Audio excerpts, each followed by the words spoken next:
Fala pessoal, beleza? Aqui mais uma entrevista do Já É Podcast. Hoje é uma entrevista mais interessante, seremos abduzidos, literalmente ou não literalmente, depende do teor da conversa. Estamos aqui hoje com o nosso querido astrônomo, ufólogo, estudioso do Egito Antigo, fundador da Escola de Mistérios Pilares de Hermes. Não vou falar senhor, aquele negócio, chama ele de senhor. Pelo amor de Deus. Paulo Iannuzzi, por favor, se apresente. Olá, tudo bem aí com vocês? Tranquilo? Estamos aqui em mais uma jornada ufológica, aceitando o gentil e cordial convite aqui do nosso amigo Felipe, tendo o prazer também da companhia do nosso amigo Flávio. Estreante aqui no Já É. Hoje nós estamos, estreando aqui comigo, como vocês já viram aqui no novo ângulo da câmera, tem um novo parceiro de bancada, novo não, o mais estreante parceiro de bancada, Flávio, vai estar com a gente agora, toda entrevista aqui, Quero agradecer Flavinho do Já É Podcast. Agradecer a oportunidade de fazer parte dessa família. Esse aqui é jogador com passe caro. E tô lisonjeado de participar desse bate-papo aqui tão bacana, tão importante aqui com o nosso grande amigo ufólogo. Foram meses de negociações para poder chegar até um acordo de valorização de passe para poder trazer esse jogador, esse camisa 10 aqui pra gente. Agora estamos aqui Mas com tá aí. a camisa e vamos começar o jogo. Vamos embora. E fico feliz de participar nessa estreia aí, justamente caber a mim essa oportunidade. Nada mais do que justo, né? Presente. Ter uma presença tão ilustre, tão marcante no canal como a sua numa estreia como essa. Menos, por favor, Felipe. Eu já falei isso pra você hoje mais 10 vezes, falei ontem e vou continuar falando. Não, fala não, tá tudo Porque bem. pelo que eu Obrigado. tenho, pelo material que eu vejo do senhor, é uma coisa impressionante. Mas uma coisa que me pega muito na cabeça são várias perguntas. A primeira pergunta é: o que fez o senhor se tornar ufólogo? Assim, qual foi a primeira profissão de todas essas que o senhor escolheu para começar a estudar? Astronomia, ufologia, Egito Antigo? Ufólogo não é profissão, né? Quem dera se fosse. Ah, não é profissão? Não, a gente faz uma atividade, né, de pesquisa, de estudo, de trabalho ao longo desse tempo todo, mas no meu caso não é remunerado. E como praticamente quase todos os ufólogos no mundo inteiro, é um trabalho voluntariado de pesquisa que algo dentro de nós nos impele a começar a investigar, averiguar. E no meu caso, algumas experiências que eu tive que depois, com o tempo e com o estudo, com o convívio com amigos, colegas, com convívio em congressos e eventos, participando ativamente também desses eventos, desses congressos, ou seja, ao longo da minha vida, num determinado ponto eu vim a constatar que algumas experiências em criança tiveram a ver com a fenomenologia ufológica também. E a minha trajetória mais objetiva dentro disso tudo foi quando eu tinha 11 anos de idade, quando eu ganhei um telescópio do meu pai, né? Troquei o dia pela noite, pesquisando o céu, pesquisando estrelas. E isso me levou justamente ao interesse pela astronomia. Eu faço astronomia até hoje de forma amadora, na medida do possível. Cheguei a ingressar, depois eu fiz também uma faculdade de economia. E, paralelamente, vamos dizer assim, o processo transcendental do fenômeno, a questão psicomediúnica, a questão paranormal e o estudo metafísico disso tudo, e o leque que se abre nisso, me levou para a identificação com o Antigo Egito e a fenomenologia ufológica atrelada a isso no Antigo Egito. E isso abriu para civilizações antigas, as escrituras sagradas respectivas e, obviamente, as ciências ocultas correlatas nesse universo todo. Então, com o tempo, você aprende que a ufologia é algo multidisciplinar, né? Não somente em cátedras objetivas, físicas, acadêmicas como as outras científicas, né? E outras realmente de profundidade oculta, espiritual, espiritualista, esotérica, metafísica, ocultista e etc. e tal, juntando isso tudo num pacote. É um pacote enorme. Então, pelo menos, no meu entender, a ufologia é algo integral. Envolve quase todos os ramos do conhecimento e experiência humana a nível físico, consciente, a nível inconsciente e num nível extrafísico também, ou de um entendimento no nível de consciência mais profundo, né? Mas, assim, a gente viu, como a gente estava até conversando antes, relatos de pessoas que já foram abduzidas, muitos desses relatos a gente começa a averiguar, a gente começa a ver cada vez mais. E a gente viu há pouco tempo agora, se eu não me engano ontem, uma passeata na porta da Casa Branca, porque o pessoal quer que falem a verdade para o povo, se existe ou não existe extraterrestre, resumidamente, né? E o senhor ter percebido, assim como eu percebi, que é tanta verdade que eles já não estão mais conseguindo segurar de tantos anos, eles tentando esconder tanta verdade, chega uma hora que acumulou tanto que uma hora o baú vai ter que se abrir e eles vão ter que falar. Tá, se você deixar o senhor de lado, eu respondo. O senhor está no céu. A questão é que o assunto é muito complexo. Envolve N variáveis, né, que a gente não tem nem como mensurar. Porque existe uma questão dentro da ufologia, né, que não é somente ufológica no sentido de seres de outros sistemas, de outras estrelas, de outros planetas aqui, como principalmente a questão interdimensional do fenômeno. Interdimensional a nível cósmico, interdimensional a nível planetário, aqui do nosso sistema. Seres que são daqui, mas de outro processo dimensional. E seres que já estão aqui há muito tempo. Aliás, muito poucos chegam ao planeta. A maioria está aqui, ó, há muito tempo, inclusive desde a formação do planeta. Né? Mas são outras raças. São várias raças.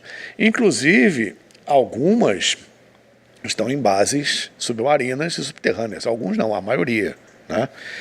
E junto com esses existem civilizações que pouca gente dá importância, mas que existe lá embaixo, chamados intraterrenos. Né?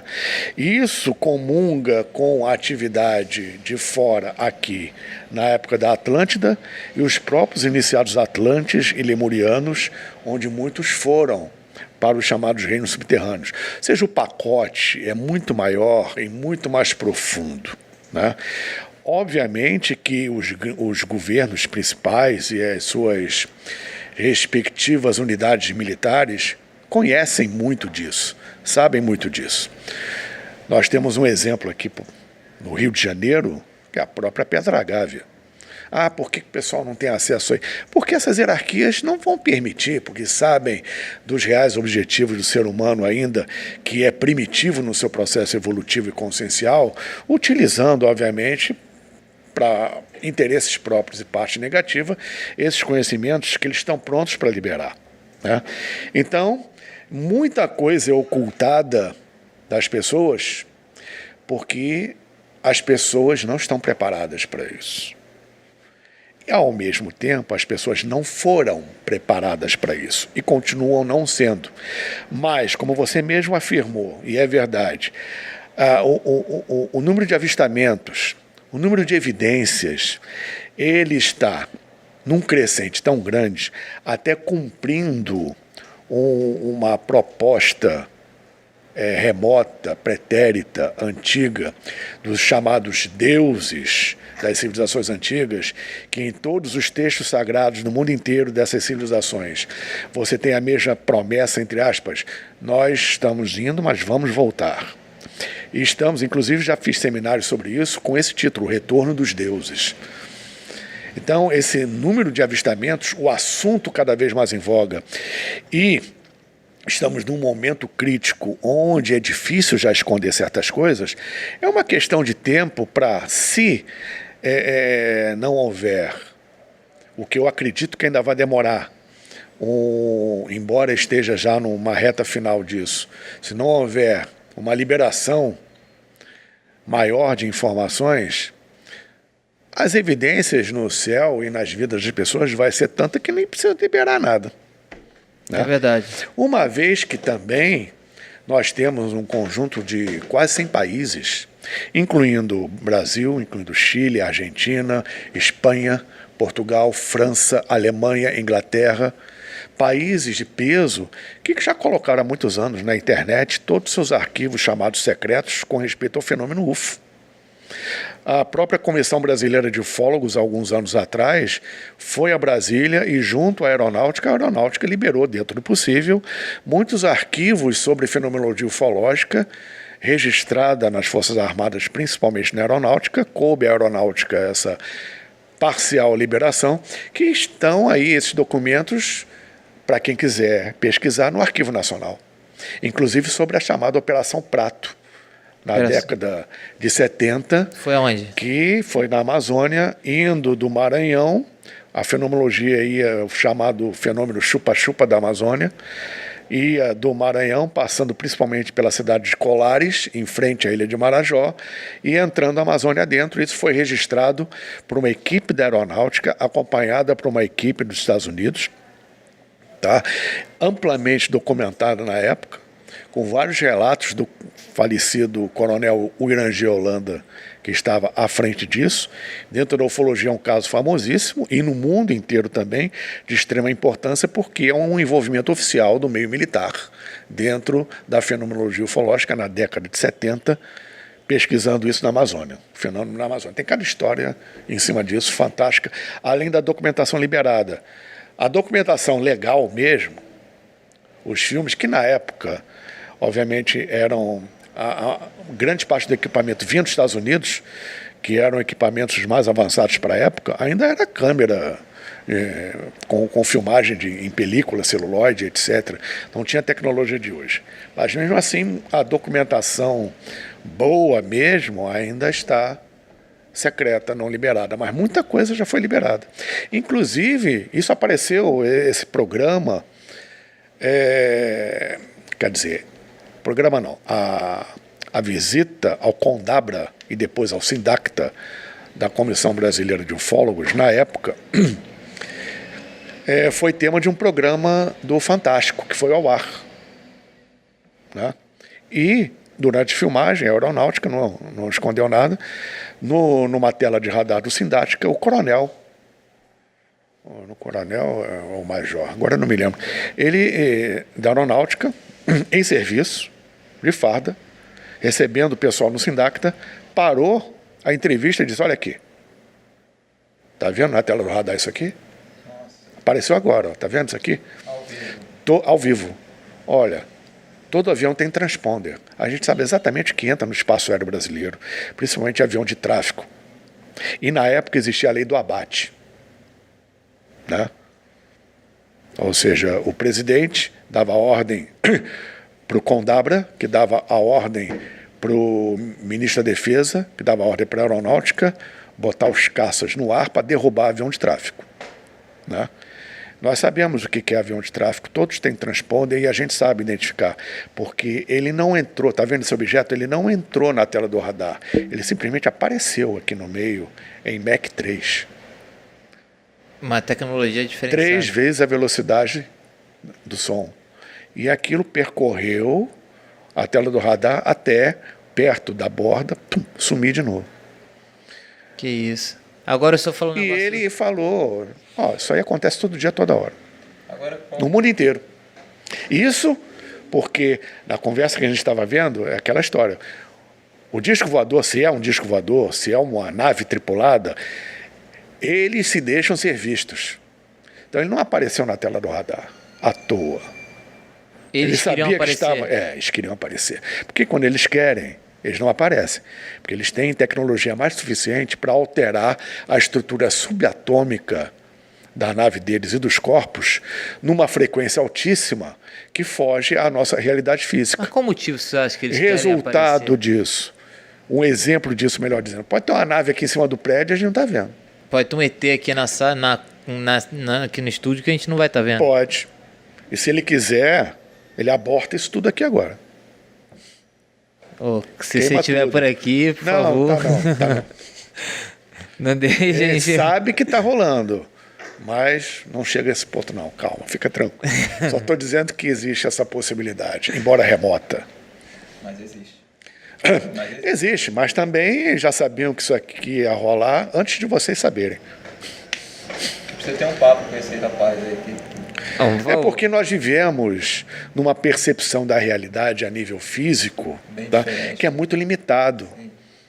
Então eles têm acesso a outras realidades que comungam com o físico, onde esse processo já acontece primeiro, e aqui, na verdade, é um reflexo, é um efeito de dimensões mais sutis. Então, tem uma pergunta para te fazer. Hoje em dia, o conteúdo de vídeo é muito maior. É uma variedade muito grande. Todo mundo tem um celular, uma câmera. As casas têm suas câmeras de vigilância. Aparecem avistamentos nessas câmeras. E também tem muita gente que, mal intencionado, lucra com vídeos falsos por aí.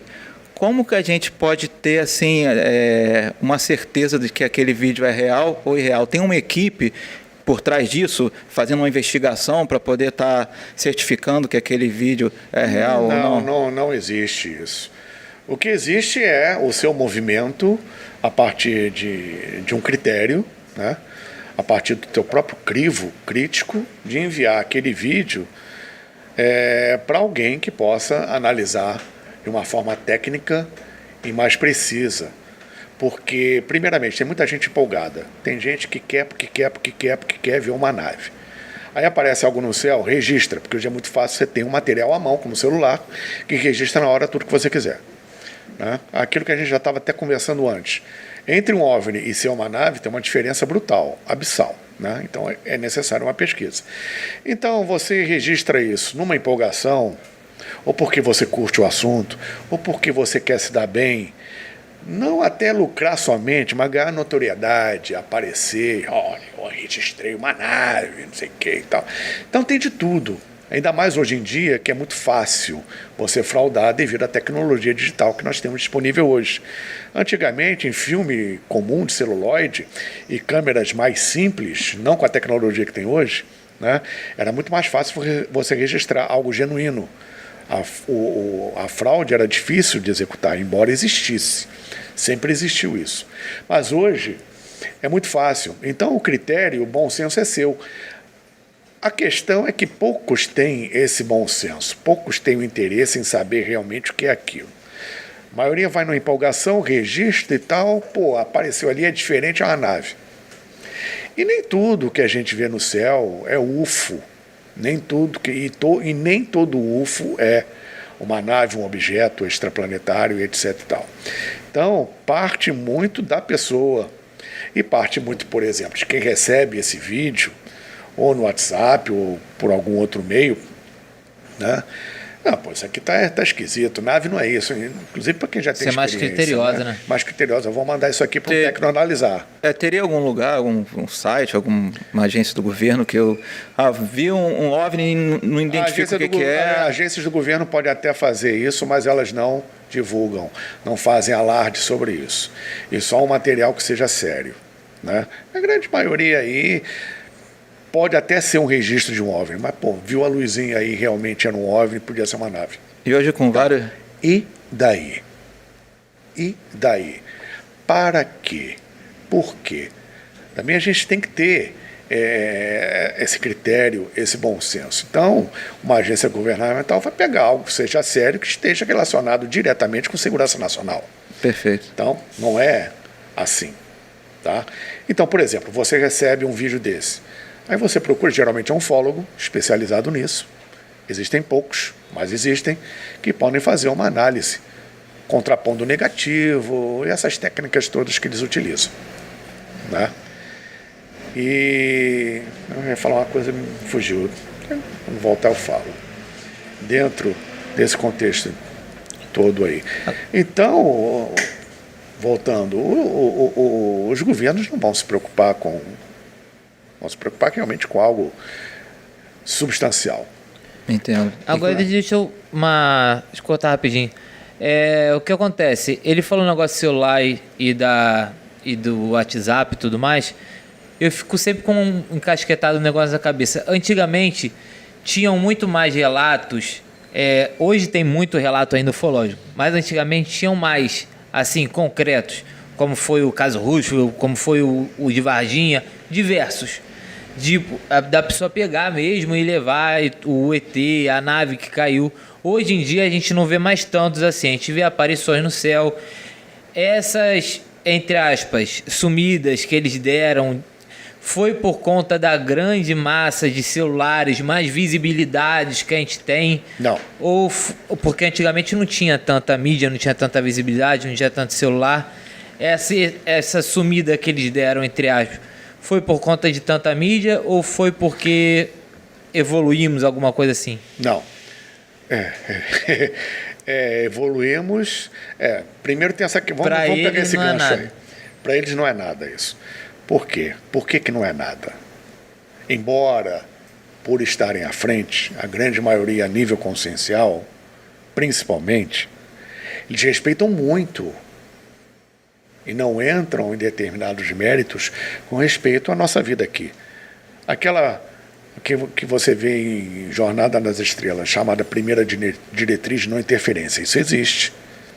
Eles não interferem e também têm o respeito pela civilização que ainda está em desenvolvimento. Tá? Para não ocorrer também o perigo da invasão de uma tribo indígena. Se você tem uma cultura mais avançada que entra numa cultura mais primitiva, aquela cultura mais primitiva se extingue. Isso é notório. Né? Então, pegando esse teu gancho aí, somente pela parte física do que a gente vê, claro que a coisa transcende muito isso, inclusive a nível dimensional. Mas se o ser humano, em relação ao chimpanzé, tem uma diferença genética de 2%, 2% é o suficiente para que o ser humano faça o que ele faz em relação ao chimpanzé, não vamos nem extrapolar, porque é muito mais que 2%. Mas se mantivermos esse 2% de diferença nossa para eles, imagina o que seríamos para eles. Nossa, é uma diferença evolutiva enorme. Pois é. Se você avaliar uma porcentagem maior, que é resultante de milhares ou milhões ou zilhões de anos de evolução à nossa frente, né? Como eu respondi uma vez numa palestra, teve uma mesa redonda no final, aí um senhor levantou, né? E eu respeitosamente pedi a palavra para responder, ele respeitosamente, mas por quê? A velha pergunta, por que eles não pousam aqui logo de uma vez, não se mostram, ficam ali na frente da Casa Branca ou em algum lugar para mostrar, nós estamos aqui, nós existimos, queremos interagir com vocês, assim de uma forma oficial para todo mundo. Aí eu respondi para eles, olha, o senhor me desculpe, mas não é demérito da parte deles e muito menos desmerecer a nossa condição. Né? Cada um tem um momento evolutivo. Mas o senhor já tentou se explicar para uma barata? É verdade, a gente Né? Então, se você levar a cabo o negócio como ele realmente pode ser, tem uma distância muito grande evolutiva aí. Né? Então existe um momento certo para tudo. Então a questão, até a gente estava falando do acobertamento, até um certo ponto é necessário. Mas esse ponto já está sendo ultrapassado. Né? Agora, eles também esperam que nós demos o primeiro passo a nível evolutivo, consciencial, comportamental, ético, né? Saindo desse caos que aparente, é um caos aparente que a humanidade atravessa, para ter um contato mais substancial. Ou seja, estão também aguardando que nós façamos a nossa parte, coisa que a gente não está fazendo. Porque avaliar só por uma questão tecnológica, aí vamos pegar outro gancho rápido. Você tem 300 e poucos anos de revolução industrial. A gente está mandando sonda para o sistema solar todo hoje. né? Nos últimos 10 anos, 10, 15 anos, o avanço foi incrível. E esse avanço, ele já chegou numa progressão geométrica. Daqui a 100 e poucos anos vai ser uma exponencial, se mantiver esse ritmo, né? E nós só temos 300 e poucos anos de Revolução Industrial. Mas só a tecnologia avançou. O ser humano mesmo parece estar ladeira abaixo. Parece. O ser humano por ser humano, e é isso que eles querem. Eles não querem tecnologia, né? Eles querem um nível mínimo para uma convivência interestelar galáctica, que a gente ainda está longe, em termos éticos, comportamentais, conscienciais, de alcançar.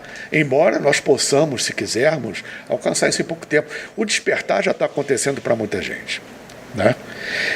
E uma outra questão, tudo tem o seu momento certo também, mas ao mesmo tempo temos que fazer por onde. Eu falo isso porque 50 anos antes de Cristo, 40 e pouco, 46 anos antes de Cristo, a Biblioteca de Alexandria, no Egito, já tinha conhecimento acumulado mais que suficiente para detonar naquela época, em qualquer momento, uma revolução industrial. 50 anos antes de Cristo. Imagina na época que Jesus nasceu, estourasse uma revolução industrial. Onde estaremos hoje? Hoje... Ou autodestruídos,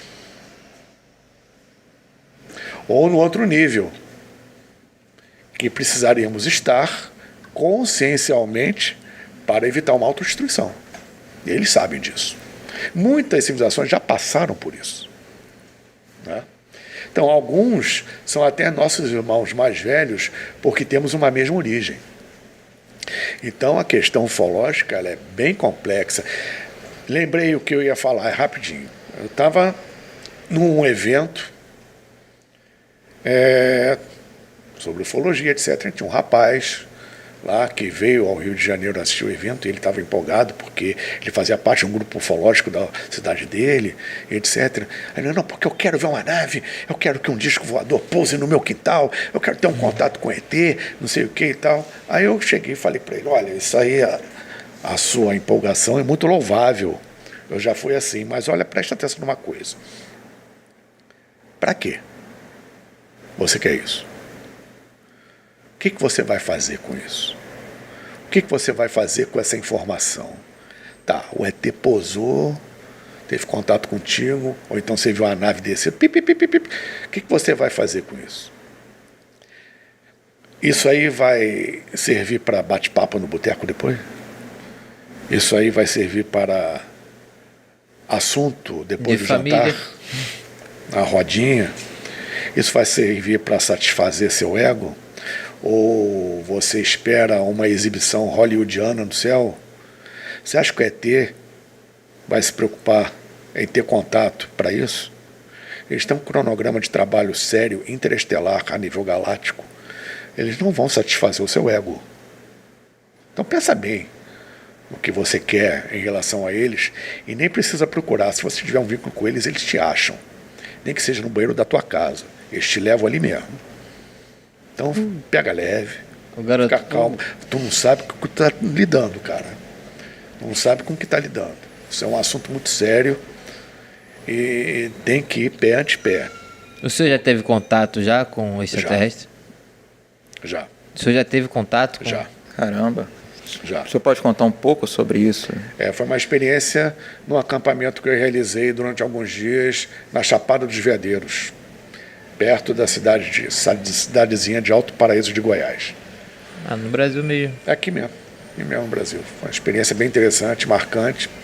Tive uma outra experiência não tão contundente, mas num nível mais superficial, mas muito forte também, na Serra do Roncador, em Barra do Garças, Mato Grosso. Foi um processo bem interessante. Teve contato visual, o senhor viu? Foi contato visual, mas não foi com o ser propriamente dito. Foi uma projeção dele, mas é como se fosse real. Você está em madrugada sem lua, mó breu, junto com um amigo que está dormindo no carro. Na verdade, foi apagado. Eu com outro amigo que me cutuca e... Eu estou contando isso aqui porque eu já contei antes, tá? Publicamente. que normalmente o contatado fica na sua. Aí eu estou resumindo, ele me cutucou, eu estava com o binóculo. Olha só, que a gente está procurando, está lá em cima não, está lá na frente. E ele era muito sensitivo. Aí eu olhei para a cara dele, e a gente está procurando alguma coisa? Aí eu tenho que ir lá. O ufólogo era eu. Tá bom, vai lá, vai com Deus. Isso no Breu? No Breu. Ele saiu andando, deu 3 passos, sumiu. Aí depois eu ouço um berro. Paulo, vem aqui, pelo amor de Deus. Quando eu cheguei, tateando, encontrei ele tremendo, que nem vara verde. Aí eu, naquele instinto para parar com isso, peguei na mão dele, em vez dele parar de tremer, eu tremi junto. E o que ele estava vendo, eu passei a ver. Foi uma manifestação, tipo uma silhueta, que foi tomando forma. E estava lá o cara, eu vi, não, era uma projeção holográfica, anos depois que eu vim constatar isso, uma distância daqui, como está o rapaz ali, o Adidas, os dois ali, essa distância, né? Eu tinha corrido. O cara, correr para onde? Você está acampado em 100 km de lugar algum. No Breu, né? No Breu, no meio do cerrado, na Chapada. Mas também se eu Tem fiquei cascavel, tem tamanduá, tem onça. Vai correr para onde? Né? Não tem como. Não tem como. Aí tá ali na frente, mas a sensação foi agradável, não deu medo. Deu aquela paura porque até uma vibração muito, no caso, foi muito positiva. Quando ela está num nível que a gente não aguenta, né? Em termos de frequência, a gente dá uma baqueada, evidentemente. Mas, pô, mesmo que não fosse, qualquer um ia dar uma baqueada quando um cara com cabelo aqui, olho oblíquo, com macacão prateado, 2,60 m na tua frente. E tu não diz que ele tem essa altura toda porque ele é proporcional. Magro? Oi? É aquele falso magro. Falso magro. Ele mandou alguma mensagem? Oi? Vocês conversaram? Telepático. Eu até perguntei para ele, o nosso amigo, ele está sendo trabalhado num outro nível. Aí quando acabou tudo, nós voltamos pro carro, ele acorda. Pô, eu tive um sonho esquisito agora, assim. Ele sonhou com o que a gente experimentou. Aí vocês dois relataram a mesma experiência? Mesma experiência. E anos depois, pelo menos uns 12 anos depois, eu e ele fomos, cada um a seu tempo, regredidos. Passamos por regressão hipnótica. E aonde foi isso? E veio com uma amiga nossa desses anos todos também, que é do meio, muito conceituada internacionalmente, que é uma pessoa extremamente competente nisso. Doutora Gilda Moura. Gilda Moura? Gilda Moura. Ah, espero um dia ter ela aqui, com certeza vai ser um papo bem legal. Procura se informar sobre ela, você vai gostar, vai valer a pena. É uma amiga pessoal nossa também. A regressão é o que o senhor viu que foi em vidas passadas? Não necessariamente. A regressão, na verdade, o transe hipnótico e a possível regressão tem a ver com um evento passado, não necessariamente uma vida passada. O inconsciente, ele coloca para fora o que ele acha de mais urgente para ser resolvido. Então, numa regressão hipnótica, um trabalho nesse sentido, pode vir um trauma qualquer, independente de qualquer coisa. Aí você vai, eu acho que eu fui abduzido. Você senta lá, aparece uma outra coisa que o subconsciente acha que é mais urgente resolver, e não aparece nada do que você pensa. Ou então, poxa, eu vou resolver, eu quero ver esse trauma aqui pela regressão, como é que faz? Né? Aí a pessoa senta, a pessoa não tem nada a ver com o assunto, né? Ela pensa em resolver um trauma, aí aparece na regressão uma experiência com uns greys, com uma experiência dentro de um ambiente de ficção científica, coisas assim.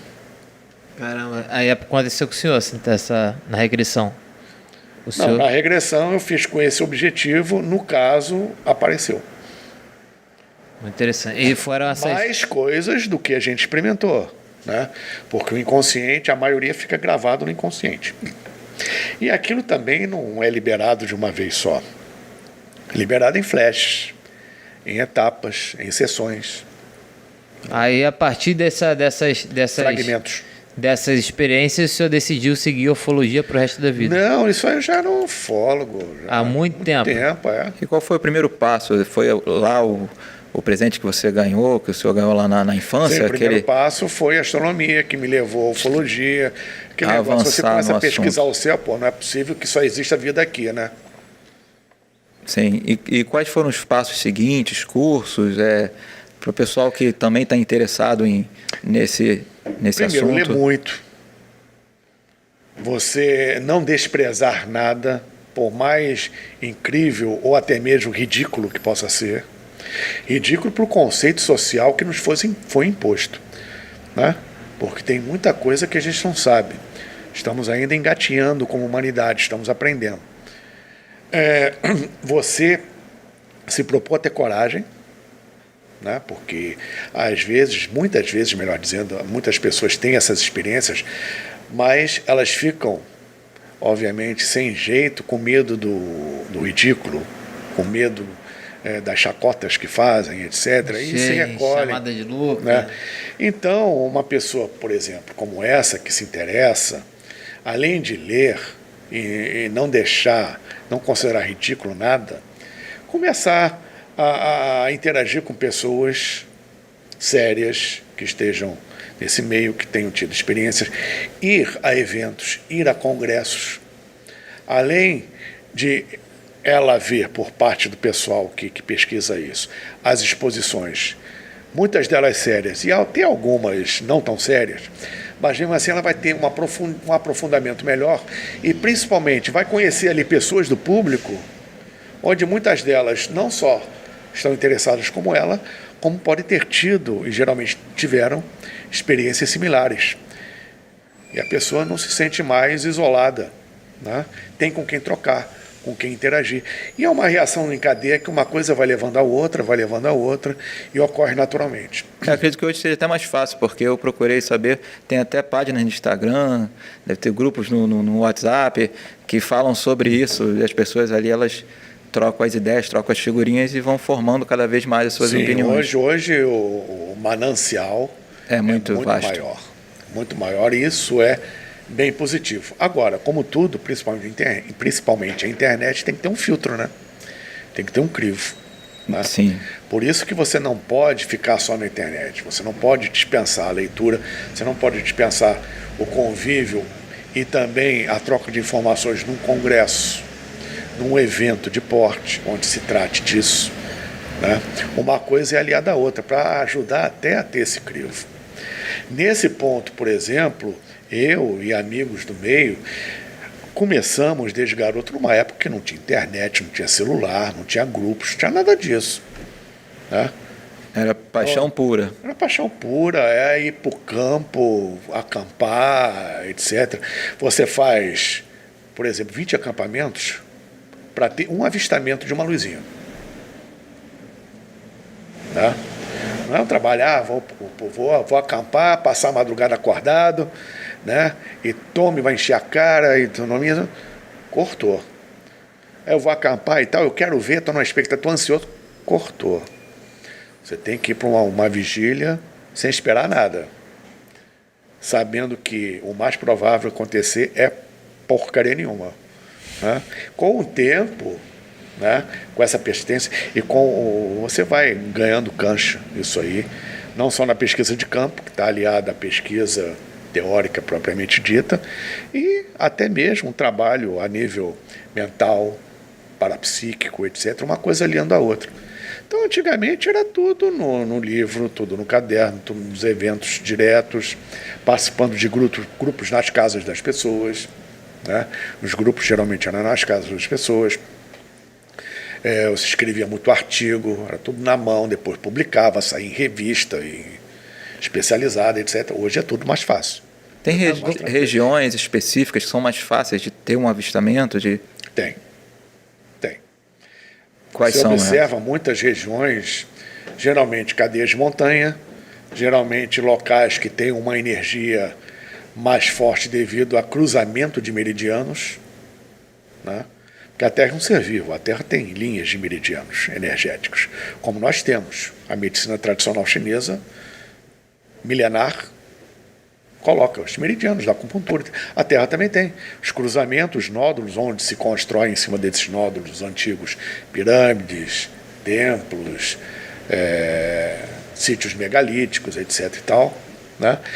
São regiões atrativas por causa do potencial vibracional. Cadeias de montanhas, principalmente aquelas que têm jazidas de minérios. Sabe-se lá por quê, né? São lugares em que normalmente eles aparecem, né? Mas tem aparecido muito em cidade grande. Isso aí não... O senhor falou uma coisa que eu vi uma vez eu falei pro senhor que eu assisti muitas lives do senhor, muitos programas que eu achei bem interessante. O senhor falou e o senhor citou sobre isso aqui, e eu achei bem interessante, sobre a Pedra da Gávea. Eu não sabia que a Pedra da Gávea tinha tanto segredo assim. Para mim era só mais uma pedra, como todas as outras lindas do Rio de Janeiro. Eu posso garantir para você que tem mais gente com mais profundidade de conhecimento sobre isso, e o que você viu na live, que não foi pouco, você pode achar que eu estou exagerando, mas é a gota da ponta do iceberg. Que isso, cara? Sério? Sério. Porra, depois, eu não estou desmentindo o senhor não, depois eu vi uma geóloga falando que aquelas escrituras foi a chuva que fez aqueles cortes na rocha. Mas você está certo, você tem que investigar. Você tem que pegar a opinião, mesmo contraditória ou contrária, de N pessoas, porque, na verdade, a conclusão é sua. Aí eu falei, como é que... Não é para você ir no que o outro escreveu, no que o outro falou, no que o outro experimentou. É para você pegar aquilo tudo, você também fazer a sua parte, pesquisar, experimentar, etc., para você tirar a tua conclusão. Não ir na onda de ninguém. Né? Então é importante para o pesquisador, para o cara que realmente está interessado no negócio, que sente aquilo bater dentro de si, procurar tirar limpo certas questões. Então, por exemplo, a opinião dela é válida, não vou desmerecer.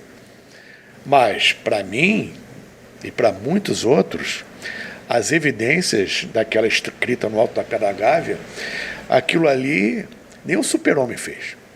O que é? Não pode ser aqui aquilo. É o trono do rei. Aqui jaz Badezir, primogênito de Jetbaal. Na verdade, é o contrário, né? Jetbaal, primogênito de Badezir. E na época da incursão dos fenícios aqui, na última incursão, foi 850 a.C., de 7 irmãos vieram 2. Um casal de gêmeos, que é Jetbaal e Jetbaal-Bel, filhos do rei Badezir, que estava sofrendo um golpe na Fenícia, veio para cá. Na verdade, ele não veio para cá só por causa disso. Ele veio começar a implementar todo um processo que está resultando hoje, incluído no livro de Humberto Campos, Brasil, Pátria do Evangelho, Coração do Mundo. Já ouviram falar nesse livro? Pois é. Esse processo do destino do Brasil espiritual para o terceiro milênio e depois começa bem antes dos fenícios. Os fenícios fazem parte desse processo. A história do Brasil começa lá atrás. O descobrimento, entre aspas, é a última etapa do processo da história do Brasil real. Né? E isso está documentado. Eu não estou chutando nada, não. Ou ouvindo questões... papos esotéricos, não, isso está documentado desde 1920. Tem livros, principalmente de estrangeiros. Aliás, o meio acadêmico estrangeiro conhece mais a história do Brasil que o próprio Brasil. Caramba. Tá? Isso está documentado. Provas, evidências resgatadas que estão registradas de presença de egípcios, de hebreus, de caldeus, de babilônios aqui, romanos, gregos. Por que vem tanta gente? Fenícios. Oi? Tantos povos. Por causa desse processo que eu te falei, num nível mais transcendental. De implementar toda uma questão aqui, que começou, na verdade, na Atlântida, mas, obviamente, isso para os historiadores é baboseira, né? Aliás, eu tenho o maior respeito e admiração pelos historiadores, porque é um meio científico que requer muito trabalho de levantamento. Mas a gente sabe, por outro lado, primeiramente, isso aí não foi eu que digo, isso aí foi um historiador numa entrevista na CNN, na CNN não, na BBC de Londres, lá, que falou, o historiador não é muito favorável à mudança na história, não. Melhor deixar como está. E a gente sabe que a história é contada pelo vencedor, né? É aquele que teve uma supremacia social, socioeconômica, cultural sobre o outro.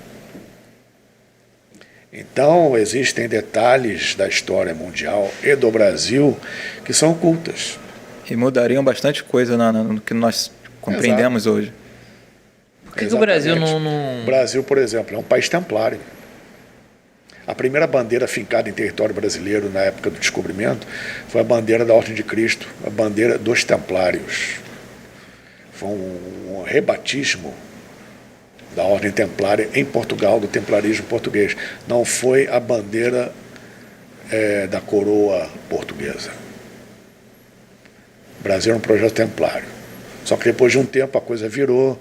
Isso aí demandaria uma palestra inteira para falar, a gente tem pouco tempo. Caraca. Mas vale a pena investir nesse conhecimento. Tá? Que é a chamada sociedade secreta, as ordens ocultas, é a parte oculta das religiões conhece.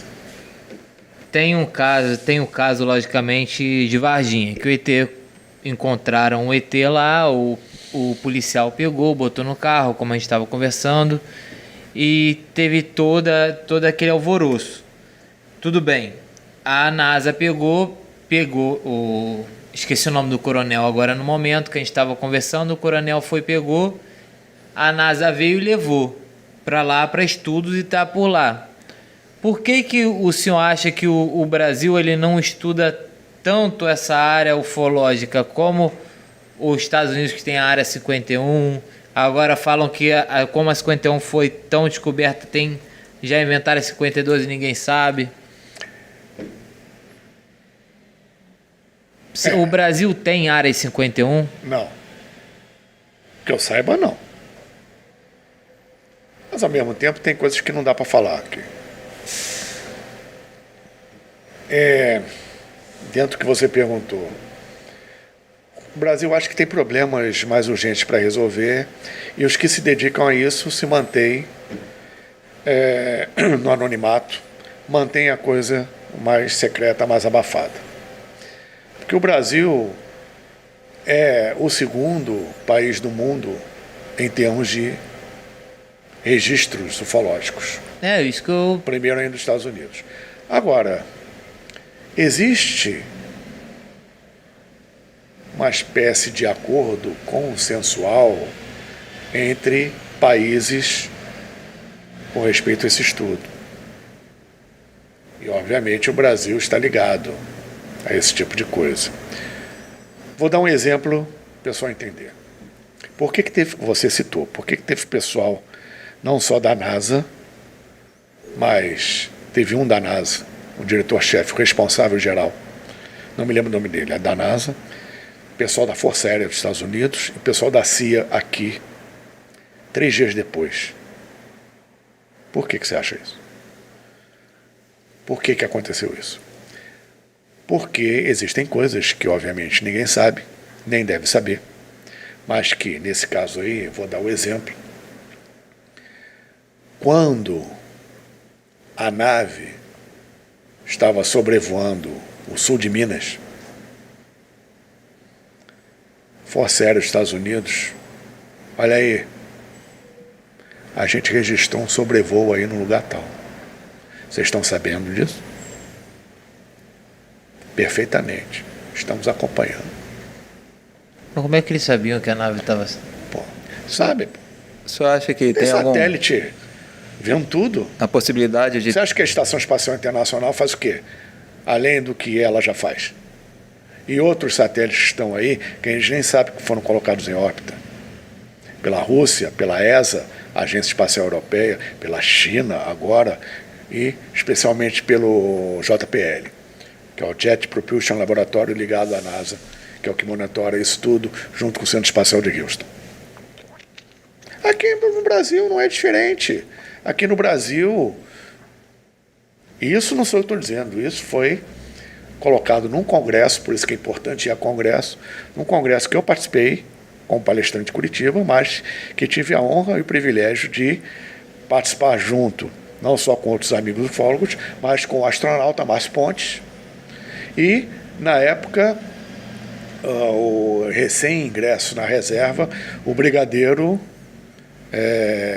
já saudoso, já falecido, Carlos. Como é que é o nome? Esqueci o nome dele, pô. Podia ter esquecido, estava com o nome dele na ponta da língua. A gente até conversamos com ele na mesa de confraternização lá depois do evento. Ai, meu Deus do céu, fugiu o nome dele, não podia ter fugido. Bom, Brigadeiro Carlos. Enfim, ele colocou um exemplo aí, ó, a gente faz isso toda hora. Aqui é o Condabra, Brasil. Vocês aí do Peru, vocês viram o objeto que a gente está entrando no território, na parte aérea, né, da área, né? Como é que é? Zona aérea. Espaço aéreo. Está entrando no espaço aéreo de vocês aí, isso. A gente já monitorou aqui, estamos acompanhando. Mas tem isso aqui. Aí falam, não sei se é verdade, que os Estados Unidos fez um acordo com o Brasil, não sei se é verdade. Há muitos rumores, por isso a gente tem que falar que é bastante crítico e às vezes até um pouco cético sobre muitos assuntos. Que os Estados Unidos fez um acordo com o Brasil que, enviando todo o material coletado em Varginha, que foi o ET e tudo mais, recém-falecido, então ele estava bem fresco, o Brasil teria a oportunidade de mandar o primeiro homem brasileiro à Lua, que no caso foi Marcos Pontes. Essa história rola e não foi nem numa nave americana, né? Foi numa nave russa que ele foi. Foi numa nave russa, né? Foi.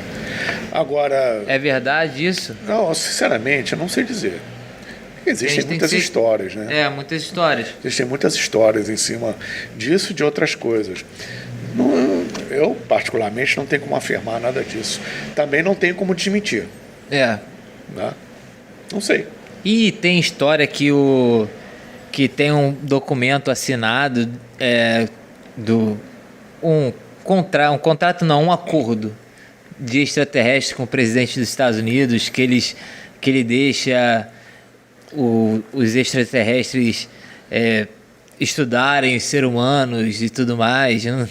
Tem cada... Eu particularmente não acredito nisso, não, porque, como já foi dito aqui, na hora que eles quiserem, eles levam até o presidente dos Estados Unidos.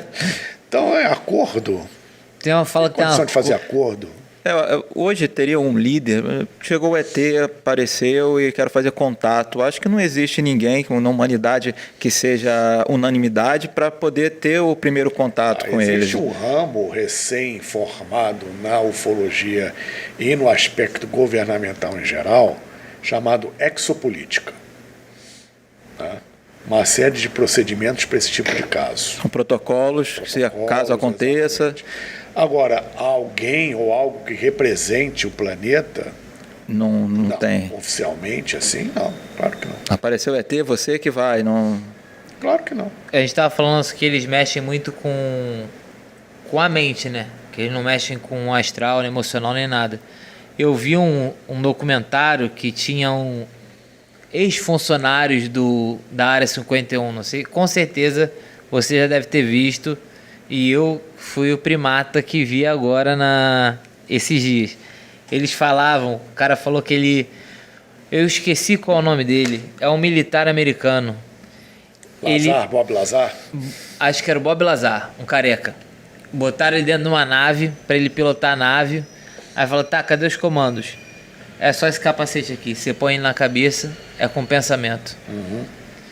Aí ele botou o capacete na cabeça e falou que foi só ele fechar o olho, imaginar a nave subindo.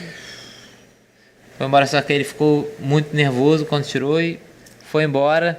Apagaram tudo da vida do cara. Hoje ele não é nada para ninguém. Olha, nós estamos falando sobre avistamentos, o número que tem hoje, etc. Existe isso aí que você falou também. Muitos dos avistamentos são aparelhos daqui mesmo. São o quê? Aparelhos daqui mesmo. Fabricados aqui, feitos aqui. Experimentais. Porque Um exemplo disso são as naves triangulares. Não são extraterrestres, são daqui. os humanos fazem naves triangulares para voar por aí?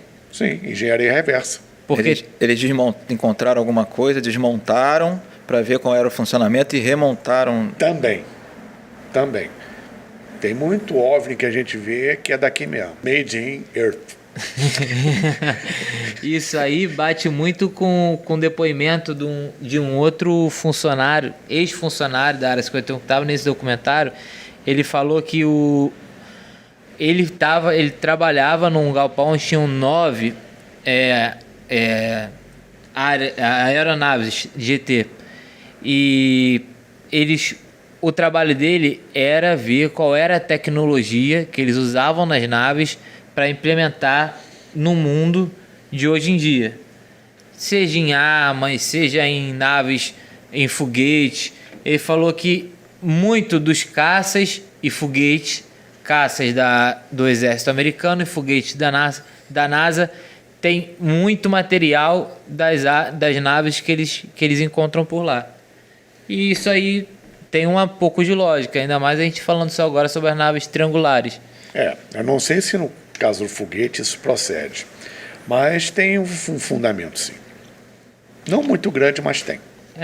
Porque não sei se também os relatos que eles falaram é tudo verdade, né? Mas eles encontraram alguns fragmentos que eles realmente trabalharam na Área 51.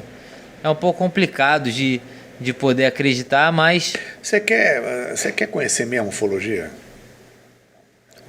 Assiste filme de ficção científica. Ah, rapaz, isso aí você dá um nó na cabeça. Assim, né? É claro que tem muita bobagem. Mas é um filme diferente do outro. As ideias. Porque o contexto ufológico é diferente do outro. São várias civilizações, vários objetivos. Se você reparar bem, desde a década de 50 para cá, isso tem sido feito. Um filme famosíssimo, que teve uma refilmagem alguns anos atrás, O Dia em que a Terra Parou, o negócio realmente começa ali. Aí depois você tem séries, né, o próprio National Kid, você tem isso tudo na década de 60, final da década de 50, né, o Star Trek, Jornada nas Estrelas, Star Wars. Você tem Terra Gigante, depois você tem o filme 2001, depois você tem a resposta soviética ao 2001, que é Solaris, você tem depois o Star Wars, tem Star Wars até hoje, fora os desenhos animados e os jogos de videogame que vieram depois, a literatura, principalmente para criança, para preparar o espírito de forma subliminar das pessoas para essas realidades, de uma forma lúdica, que não agrida, com o tempo.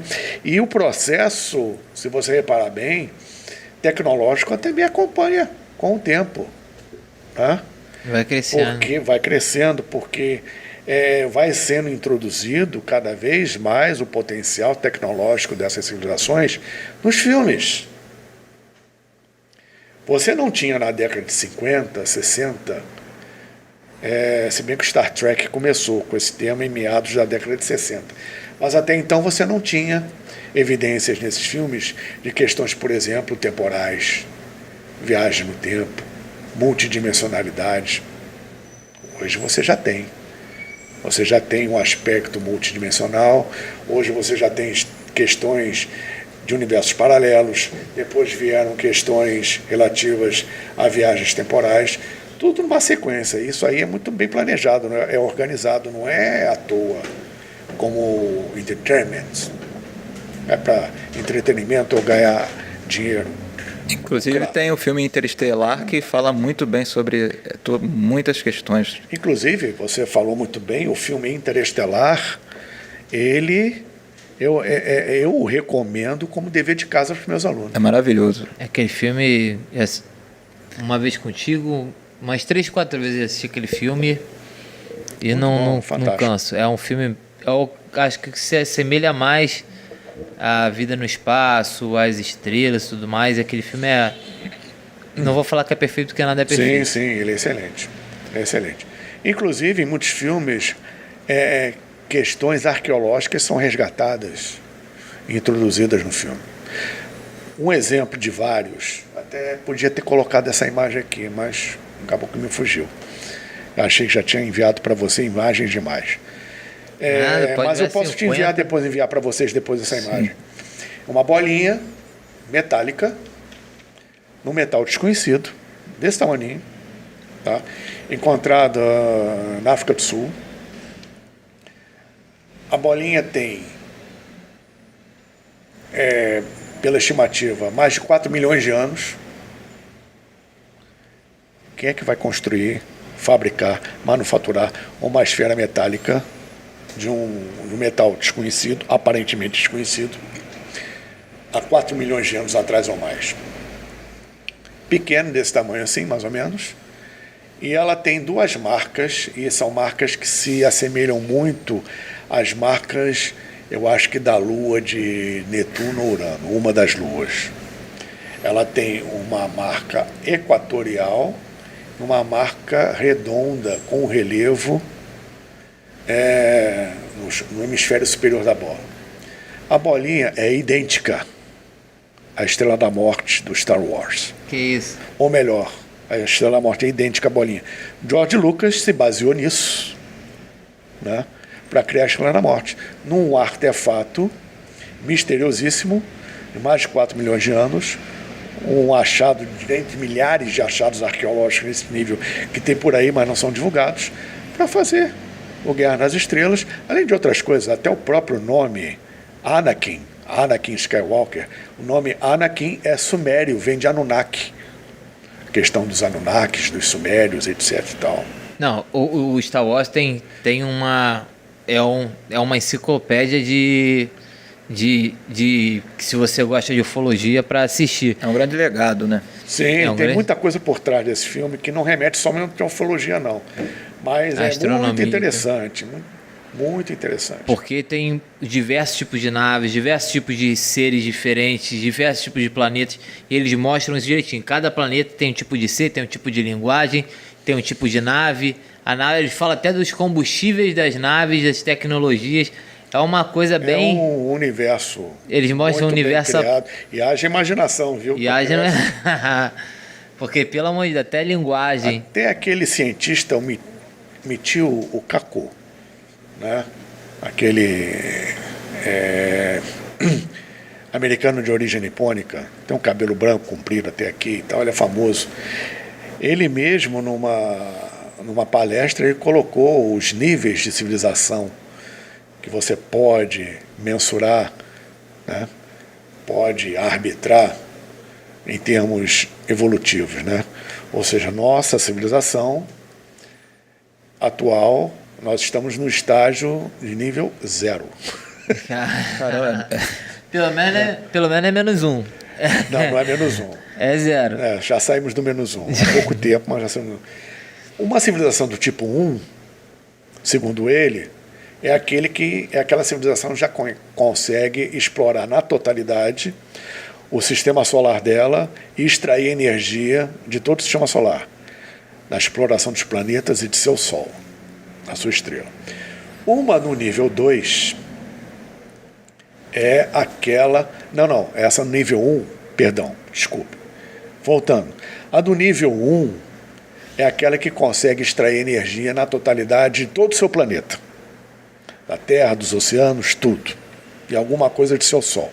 A do nível 2 é a que consegue no seu sistema solar todo. A de nível 3 é aquela que começa a explorar as estrelas próximas.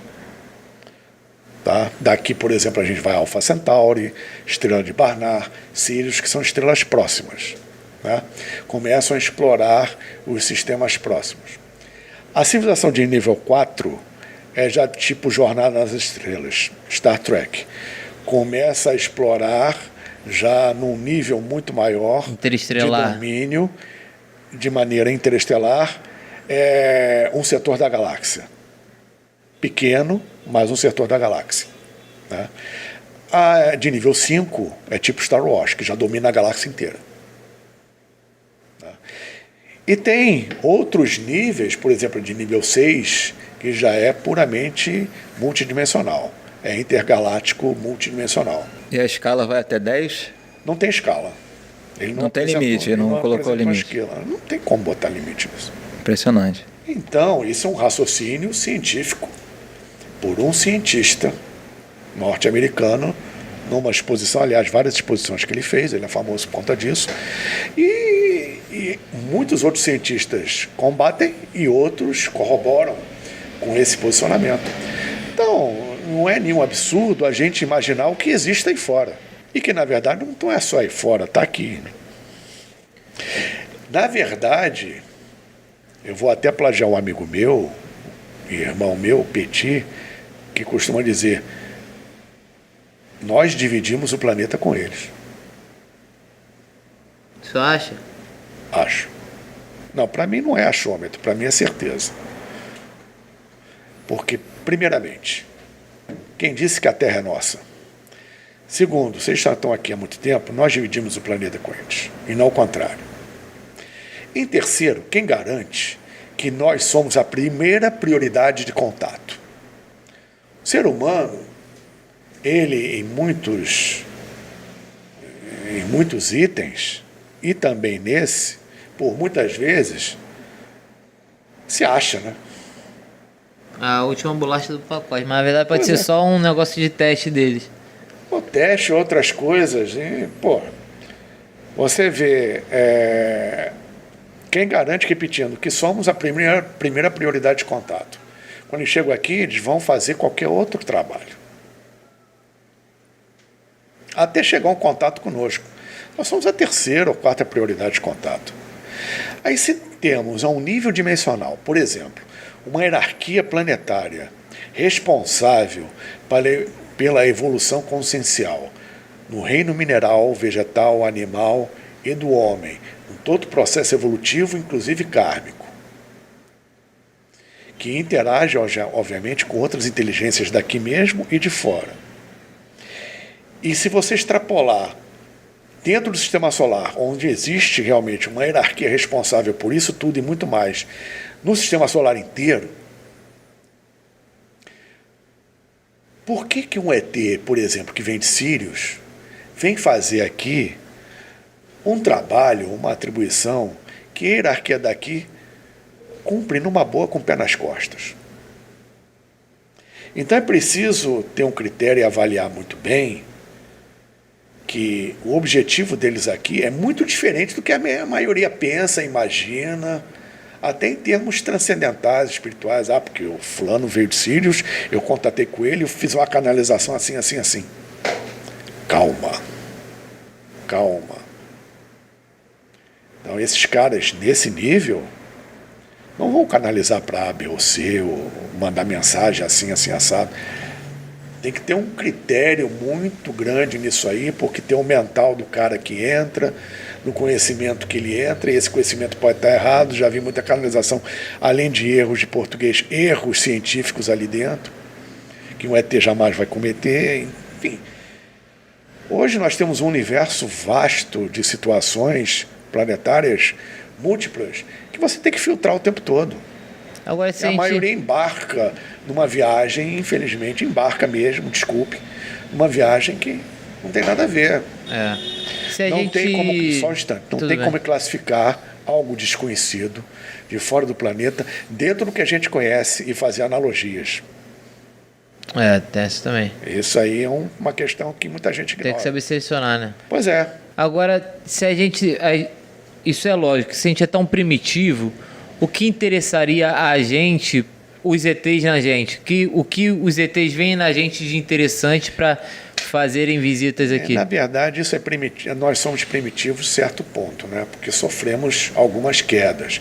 Fazemos parte de uma família cósmica. Tá? Então, a humanidade, a biodiversidade do planeta e o próprio planeta estão inclusos num cronograma cósmico de trabalho. Tá? Então, de uma forma ou de outra, nós fazemos parte de um processo evolutivo e temos um papel a cumprir. Um papel esse que já foi cumprido antes por eles. Tá? Como o nosso caso aqui é particular, porque estamos numa espécie de exílio, né? Nós somos como peixes dentro d'água que não tem a menor noção do que rola acima da superfície. No caso, eles teriam que nos dominar para a gente poder ter algum tipo de evolução, porque a gente ia ter que aprender tudo de novo. Mas dominar não. Eles dão o apoio, os ensinamentos, o suporte para que a gente chegue lá pelos nossos próprios pés. Senão, o que adianta? A gente tem que ter uma abertura consciencial. Pô, ainda tem gente no planeta que morre de fome, pô. Tem gente no planeta que não tem o que vestir, enquanto ao mesmo tempo a gente tem condição de mandar sondas a Marte. Sim. Tem o projeto Artemis aí, que em 2024 muitos países assinaram, o Brasil também assinou, de um trabalho conjunto no espaço. O primeiro objetivo é voltar à Lua, está programado para 2024 um pouso na Lua, com a primeira mulher a desembarcar na Lua. A próxima etapa é Vênus. Já estão mandando sonda para lá já há muito tempo. E vão desenvolver uma estação espacial na Lua? Vão desenvolver? Já estão desenvolvendo os módulos aqui para enviar para... Já está tudo pronto. Eles não sabem de nada. Alguém viu o filme Contato, do Carl Sagan? Não. Contato. Vejam. Já viram Contato? Lembra do filme quando aquela estrutura toda explode? Aí que aquele milionário em órbita chega para a moça, para Jodie Foster, a astrônoma, diz: mas você sabe que aqui nada funciona sem um plano B. Aí mostrou para ela uma outra estrutura igual, que foi construída em segredo no Japão, lembra? Que ninguém sabia. É assim que rola. Pensando que não tem gente daqui em Marte. E é melhor parar por aqui, porque certas coisas não dá para falar. Agora eu pedi algumas fotos, algumas imagens para o senhor, o vídeo, o senhor me mandou algumas. Eu vou passar aqui na tela, aí a gente fala mais sobre elas. Tá bom. Isso é uma foto de um caso muito controverso ocorrido em 1975 na Suíça, num caso famoso do Edward Meyer, chamado carinhosamente de Billy Meyer, que teve contato, segundo ele, com seres das Pleiades. E ele tirou várias fotos. Uma das fotos é essa. Mas saiu muito nítida. O que chama a atenção justamente era a foto de época, 1975, a gente não tinha celular, não tinha tecnologia digital que temos hoje. A foto sai muito nítida e, pelo que já foi testada, esta foto especificamente, na própria NASA, não tem fraude. Ela é real. Ela é real. Agora, o caso todo do Billy Meyer é muito controverso na ufologia, porque praticamente metade cai de pau em cima e outra metade admite que é real isso aí. É controverso até hoje. Isso aí é uma imagem do complexo azteca da cidadela de Titihuacan, onde tem a pirâmide do Sol, a pirâmide da Lua, o templo de Quetzalcoatl, né? Onde imagens desse tipo, que seriam os deuses, né? Você observa nitidamente que tem uma espécie de capacete, um visor, alguma coisa que ele está ornamentando, que pela arqueologia oficial é uma figura folclórica e mítica, né? Mas você observa algo parecido abaixo do nariz, como um respirador. Tipo um astronauta. Como se fosse um capacete. Tipo um astronauta, pelo menos lembra isso. Né? Isso. Então você tem esse tipo de imagem estilizada, né, de acordo com a cultura local no mundo inteiro. E quanto tempo tem essa imagem? Olha, essa imagem ela é, pela arqueologia oficial, calculada em 1000 e poucos anos. Nossa. Né, para menos, mas ela é muito mais antiga, na verdade. Muito mais antiga. Numa época bem provável que, pela história oficial, não existia civilização. Coisa como nas pirâmides, né? Foi comprovado que o ápice das pirâmides estava alinhado com as Três Marias de Órion em 10.500 a.C. E nessa época não existia nada, teoricamente, pela ciência oficial. Mas, ao mesmo tempo, a ciência oficial hoje, a arqueologia hoje, já admite que as civilizações antigas, principalmente a hindu, a egípcia, as pré-colombianas, eram muito mais antigas do que se acreditava até agora. Tá? Vem de antes ainda. Vem. Isso, por exemplo, nós temos na arte sacra, de uma forma geral, tá? Aqui, sem Maria, Jesus, e temos ao fundo um objeto A pintura registrado de Maria e no céu, Jesus? dentro do círculo. Na arte sacra tem muito disso, né? Você observa, tá, um objeto registrado ali no céu, na pintura, dentro do círculo branco, e até mesmo, porque está borrado, uma pessoa ali observando. Eu tenho uma outra imagem que é a ampliação dessa, se você puder catar. Olha o detalhe do objeto que o Não era um artista borrão de pintou, tinta. não era um borrão de tinta, que o artista pintou, né? Arte sacra, renascentista, e aqui o detalhe que não se observa no quadro todo. A pessoa E um cachorrinho. observando, até com o detalhe do cachorrinho do lado. Tem o cachorrinho também. Olhando e dá pra ver que não é um borrão, porque tem a nave tem as luzes. Tem detalhes, tem detalhes. É um objeto voador. Na época da Renascença ou na época da Idade Média, isso numa arte sacra, O cara religiosa. decidir pintar Será isso. que romana, do Papa. esse pintor não podia ser um viajante do tempo que quis deixar uma mensagem subliminar nessa imagem? Quilossar. Não vai saber. Os escritos antigos hindus, Mahabharata, Rig Veda, enfim, tem um manancial de informações sobre os Vimanas ou Vimaanas, os objetos voadores da época, as chamadas carruagens dos deuses. Eles têm vários registros, inclusive na sua pintura, na sua arte sacra, né, dessas cidades flutuantes e da chamada guerra dos deuses também. Nós temos vários exemplos disso, como essa pintura. Mas pode se perceber, Isso é de eles estão milhares de felizes. anos antes de Cristo. Eles estão felizes na pintura. Sim, porque Estão tranquilos. teve uma Estão em época na harmonia. humanidade É. que isso tudo era muito natural, isso tudo era normal. Existia uma época, segundo o folclore e os mitos, a gente sabe que todo mito e lenda é baseado num fato histórico, né? Então, nas civilizações antigas, nos seus escritos sagrados, existem muitos mitos afirmando que houve uma época que os deuses conviviam com os homens, interagiam diretamente com os homens, né? E que depois que eles voltaram para as estrelas, prometendo voltar.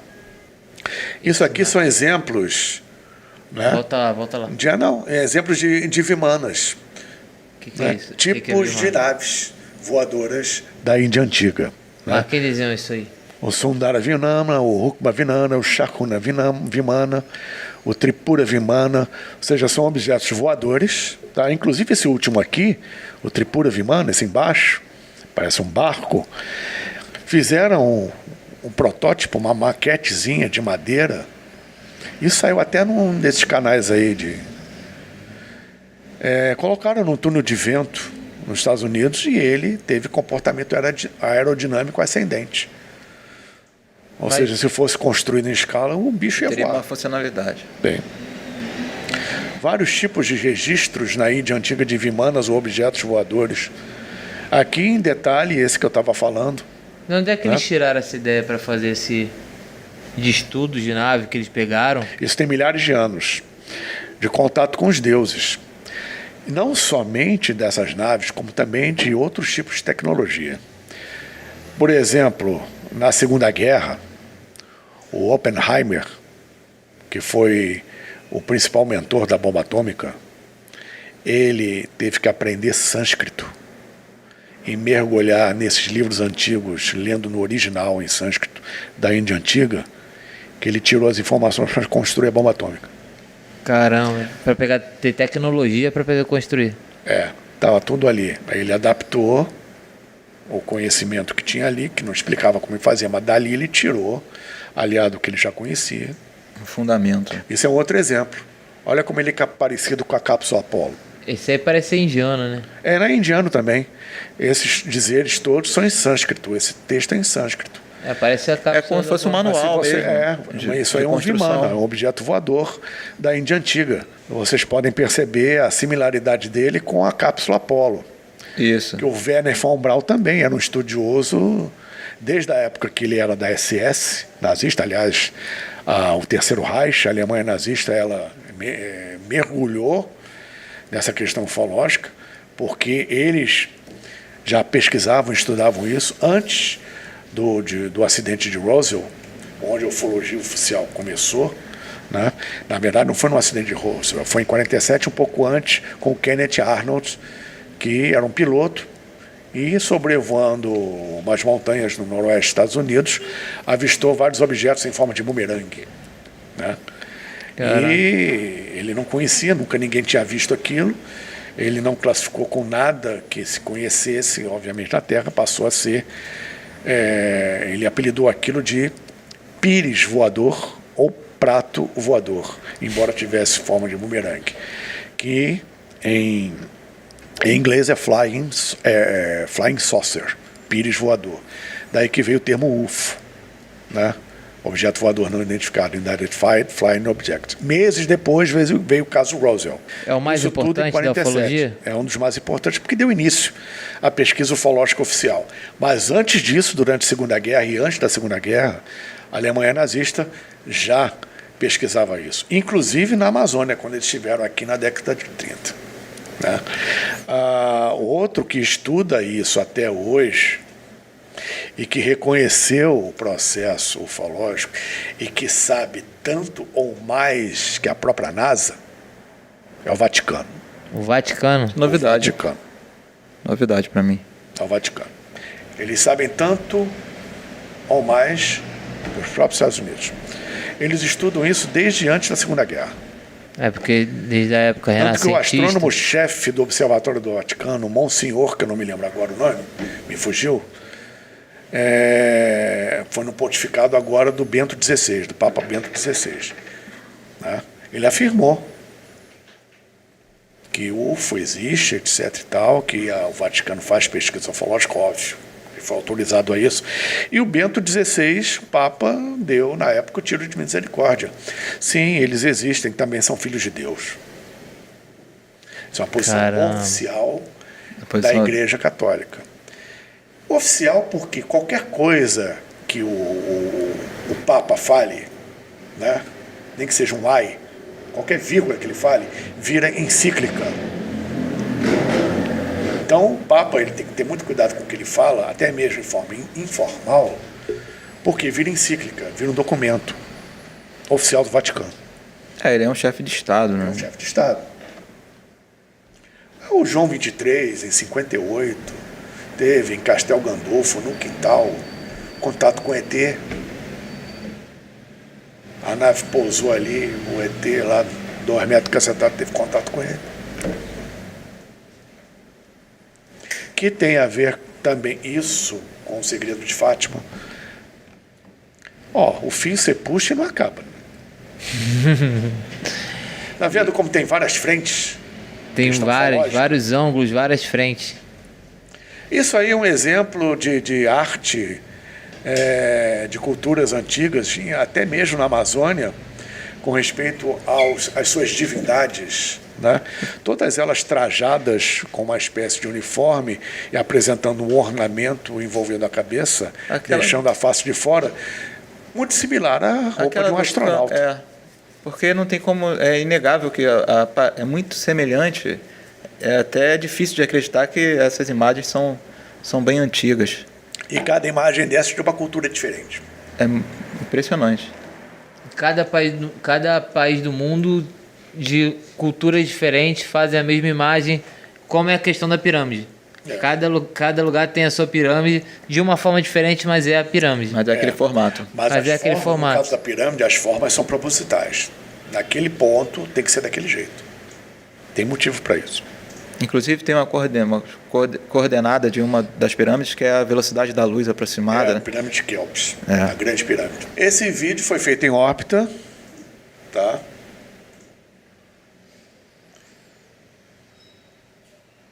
Na época foi, acredito, pelo ônibus espacial. Está meio fora de foco. Vocês podem observar alguns pontos de luz saindo da Terra. Está vendo aquele ali? Viu um ET aí, viu um ET. Vai aumentar. Estão fugindo. Olha a velocidade aí que eles saem. Que pontos de luz são esses? Gravados no espaço, saindo da Terra. E essa velocidade aí foi calculada, foi estimada de aproximadamente 280 mil km por hora. 280. Então você tá muito em slow motion para pegar o negócio. Agora tem Eu aparições. fico pairados ali. Tem aparições que falam que são energias, né? Sim. Orbes, né? Energia, orbes. São energia pura. Falam que de outra dimensão, outro plano. Bem provável. Bem provável. Isso aí também é do caso Billy Meyer, 75, tá vendo? Junho, 75. Na Suíça. Parece até uma pintura. Porque você nota, o principal de você registrar um objeto desse, embora seja ainda uma foto controversa, é o efeito luz e sombra, que é perfeito. Não dá até para ver que parece que tem um vidro ali, O efeito luz e sombra é perfeito. A Apollo 11 é clássica. Não tem como. Os caras já foram não. preparados para qualquer eventualidade ali. Fizeram um ritual maçônico dentro da nave. O pessoal da Apollo 11 fez o ritual maçônico. Mas por que o ritual Tem todo um maçônico? processo ali. Tem todo um processo. É claro que aquilo não foi transmitido ao vivo. É isso Se aí, aparece um cara. objeto ali ao vivo para o mundo inteiro ver, o que a NASA ia dizer? Aquilo foi filtrado, evidentemente. Eles foram seguidos o tempo todo. Foram? Foram. Aqui aconteceu isso. Controlado Ó. alienígena. Esse aí é. Olha só. O objeto para. Aí. Antes de acelerar para a Ele esquerda. acelera. Porque eles falam que tem muita partícula de gelo e tal, mas gelo não faz isso. Ele muda a Ele trajetória. fala que também não é lixo espacial acelera, nem. Mas por que ele acelera? Ele acelera porque sai um raio dali para tentando pegar ele. Agora, de onde sai esse raio não se sabe. Estimaram que era da Austrália. O objeto sai correndo e tem um raio que Tenta atingir.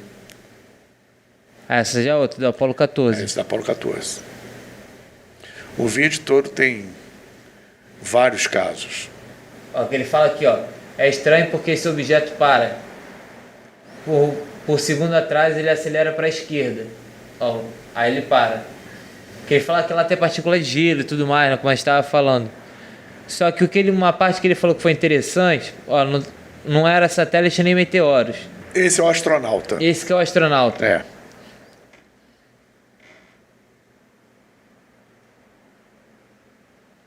Ó, esse aí foi que pisou na Lua. Ele tem outra opinião. O céu está cheio de objetos se mexendo o tempo todo. Ele com certeza deve ser uma via de naves espaciais se mexendo, movendo. É que aqui não vai dar para perceber, mas você vê com a câmera menor, isso aqui é tudo pontinho se mexendo, além daquele ali. Isso é tudo ponto aqui, ó. Tem outros mexendo aqui. Tudo ponto se mexendo. E ele passando pela nave, com a nave no meio dos pontos se mexendo. Pontos se mexendo. Do meio das naves. Para uns não é evidência de nada, para outros isso aí responde tudo. Responde, não tem como não. Não tem como. O cara olhando um vídeo desse aí, o cara vivenciou, o cara falou, eu vi, ó. Eu tô falando, eu vi. Isso, você falou agora a frase chave. Na ufologia, experiência é tudo. Só quem passou por uma experiência é que sabe. Por mais que a pessoa acredite, entenda, pesquise, etc e tal, ache isso lógico, quando ela tem experiência, quando ela passa pelo processo, a convicção é tão séria e não dá para expor para os outros. Né? Porque as pessoas reticentes a isso tudo, isso é normal.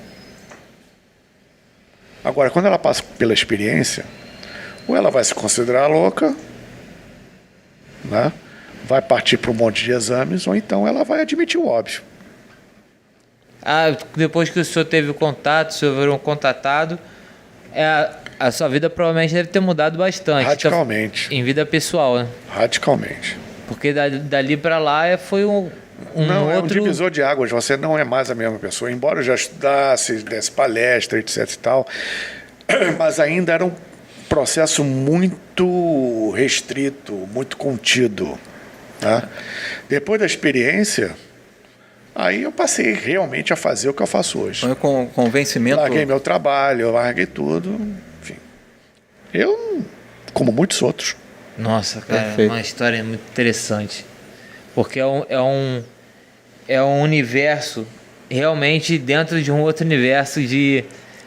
É porque você se sente realmente, não só em termos teóricos, mentais, intelectuais, de raciocínio, de estudo, né? Dentro da coisa, mas a experiência, você sente a coisa funcionar dentro de você e você tem a certeza que faz parte de algo muito grande. É verdade. Você faz parte de algo maior mesmo, para valer. Porque uma coisa é você ter a informação de fora para dentro. Quando a coisa é de dentro para fora, que é o que eles querem.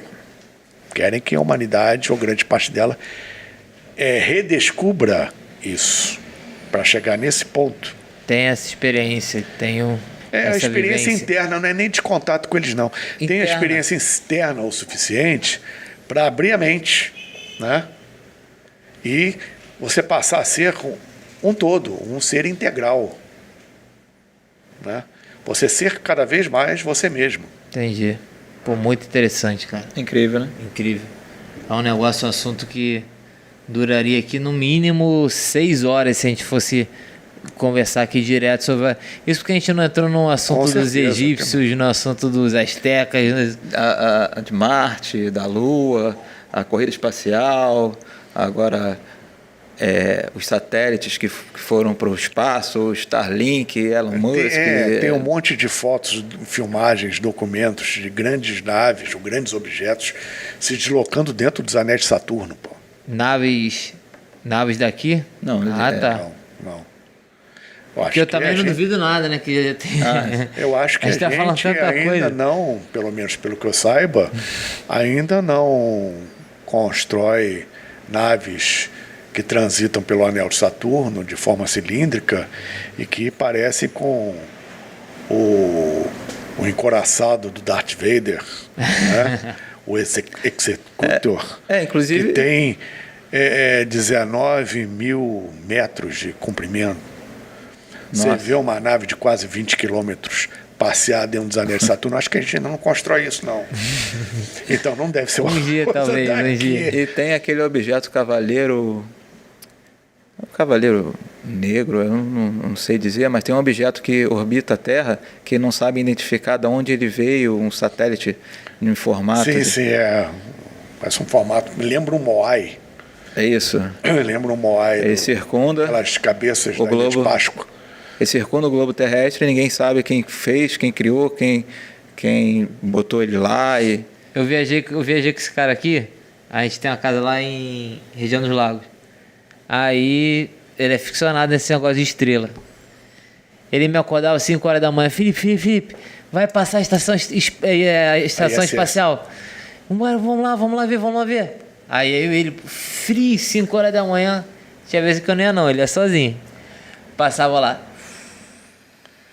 O Coisa estrelão. fascinante. Eu tenho você deve ter um aplicativo Ele tem. que mostra tudo, inclusive os Horário. horários que ela passa em qualquer lugar. Ela Aí- passa no Rio de Janeiro, em dia tal, às tantas horas. E é muito rápida a passagem dela, rápido, é um rápido. minuto no máximo. Ele rápido. indica o local que ela está surgindo até onde ela vai. E onde nós estávamos, como região dos lagos, não tinha muita poluição, então a gente conseguia ver ela muito nítida. Eu lembro que teve uma vez que eu estava, era de madrugada, mas 5 horas da manhã eu acordei para ver. Aí eu fui correndo pela casa, vendo ela passar por cima. E o meu tio, deve estar até vendo a gente, está acordado no banheiro. Ele se assustou, pensou até que fosse alguém que tivesse invadido lá em casa, porque eu passei correndo. Ele, o que foi? Eu falei, não, estação espacial. Estação o quê? Eu falei, estação espacial. O que é isso? Aí, não, depois eu te explico, porque é uma coisa que me fascina mesmo. Porra, mano, a gente tinha acabado de chegar em região lá em Rio das Ostras. Ele, Felipe, hoje os planetas vão se alinhar. Aí eu falei, que horas? Acho que era meia-noite, não sei. Que horas são? Caraca, meia-noite. Porra, foi uma correria pra orla, pra vida da orla. Eu sei como é que é. Corre. Aí ele foi baixando o celular, que um aplicativo que montava pro céu, mostrava onde é que estavam as estrelas. Mas acho que a gente chegou atrasado. A gente Eu fiz uma correria dessa pra ver o Halley, Mas a gente viu. em 86. Conseguiu ver o Halley? Consegui. Ele passou novamente agora, não? Ou não? Não, é de 100 em 100 anos, né? São 76 anos. Mas teve um que passou, que... Foi outro começo. Caraca, aí deu pra ver mais ou menos, né? Alinhadinha assim, Sim. a Lua. Porque hoje em dia aquele avanço tecnológico é tão grande que você pega um aplicativo no celular, você aponta para o céu, ele te indica a constelação que está ali e tudo mais. O que eu acho engraçado é que fazem até memes, que antigamente as pessoas olhavam as estrelas e veem imagens bem complexas. Hoje eu também não consigo. Eu olho, tento imaginar que ali é um cavalo, eu não consigo, só consigo ver mesmo as imaginação, estrelas. ainda mais quando você vai para um local sem poluição luminosa, onde dá para ver o céu bem. Bem Você que nítido. está acostumado a ver as estrelas na cidade grande, que são as principais, elas se perdem naquela miríade de estrelas. Parece que vai cair na tua cabeça. Até identificar tudo. Não dá não, cara. Você olha assim, ó, lá não chega perto dos acampamentos que você deve fazer. Que o céu assim parece pontilhado assim.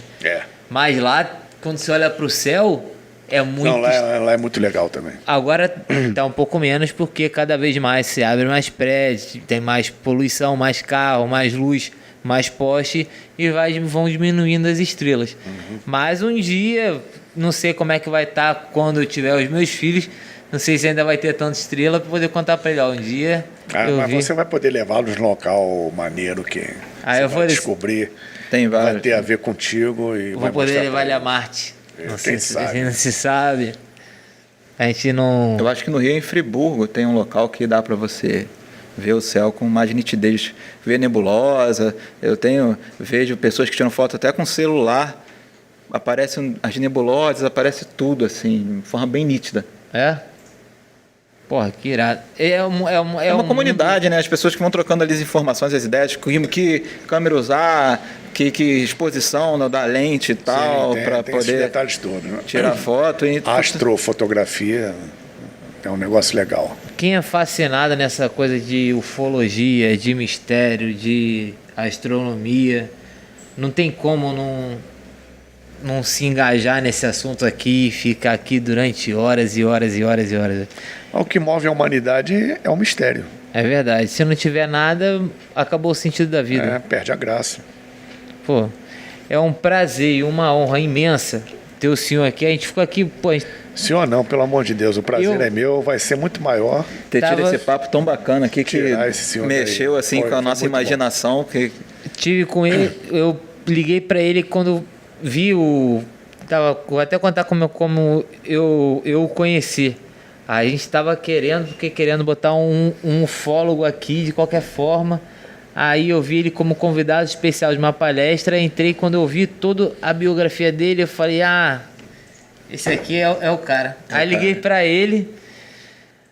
Ô, seu Paulo, tudo bom? Falei com ele. Aí ele, vai ser uma honra participar, mas eu tô numa live ao vivo aqui agora, eu não tô podendo falar agora. Eu falei, quebrei o cara no... a primeira participação foi na live, né? A primeira participação. Ele liga agora que ele não vai mesmo. O cara Foi ótimo. Aí terminou, entrei em contato com ele, ele já tinha mandado uma mensagem antes que eu não tinha visto. Eu fiquei empolgadão, eu sou empolgado. Mas tá certo. Tem que aproveitar a vibe. Aproveitar a onda, surfar nela. E, enfim, o prazer foi meu, a honra foi minha. Foi um bate-papo muito agradável, bem informal. E estou à disposição aí de vocês e vocês todos que estiverem nos assistindo, né? Procure aqui o Flávio Felipe, acertei, né? Flávio Felipe, tá? Fátima William. Isso, tô à disposição de vocês para qualquer jornada aí futura. Isso aí é longe de acabar. As pessoas que estão nos assistindo que quiserem conhecer mais sobre o assunto, se eu ter alguma página, alguma... Sim, podem até. Eu sou fundador do Pilares de Hermes, Escola de Mistérios, que fica na Praça Sans Penha, na Tijuca, Rio de Janeiro. E ali nós temos vivências, nós temos cursos, nós temos palestras, seminários, uma variedade de atividades bem legal. E agora, óbvio, online também, que vocês podem acompanhar muito pelo meu canal, né? Que é o www.youtube.com/Pilares de Paulo Iannuzzi Pilares de Hermes. Meu Instagram, @Iannuzzi Pilares de Hermes. E, se quiserem um contato mais direto, pelo meu WhatsApp, a fim até de receber a programação, já que gentilmente eles estão concedendo essa oportunidade, é o 21, código Rio de Janeiro, 982739603. WhatsApp esse que o Felipe usou para entrar em contato comigo, que está à disposição de vocês. Eu que agradeço, repetindo, um prazer enorme estar aqui, foi muito agradável. Espero que a gente estreite mais esse vínculo. Estão, obviamente, convidados a visitar o Pilares de Hermes, Escola de Mistérios, faço questão. Se quiserem até assistir um seminário que nós vamos reabrir esse ano ainda, presencialmente. E agradecendo imensamente a vocês todos, né, por estar aqui. Agradecer aí ao nosso amigo da logística, né? Operacional. Operacional, qual é o teu nome? Luiz. Você? Neto. O Neto. E a vocês todos que estão nos assistindo agora. Muito obrigado a todos. Muito obrigado, pessoal. Valeu, um abraço. Fiquem ligados. E até a próxima, hein? Nessa a gente não foi abduzido. Espero que nem nas próximas, na parte 2, 3, 4, que o Paulo com certeza vai vir aqui. Vocês ainda vão para casa dormir. Espero Vamos ver o que vai acontecer. Espero. Quanto que nem a outra nossa amiga lá, que dormindo... Valeu, pessoal. Obrigado. Valeu.